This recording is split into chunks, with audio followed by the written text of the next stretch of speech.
महाराष्ट्राचा। नमस्कार, मी सुद्धा संध्या लाईव्ह मध्ये आपल्या सगळ्यांचं स्वागत।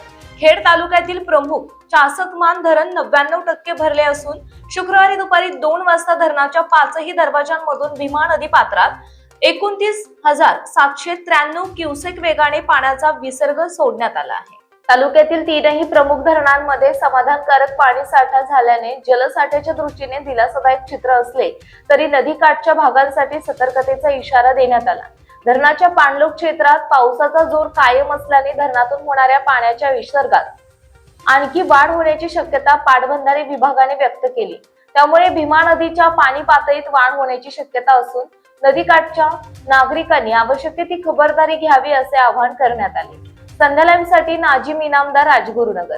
ताज्या आणि महत्त्वपूर्ण बातम्या पाहण्यासाठी आजच आमच्या संध्या लाईव्ह न्यूज चॅनलला YouTube वर सबस्क्राइब करा आणि बेल आयकॉन प्रेस करा।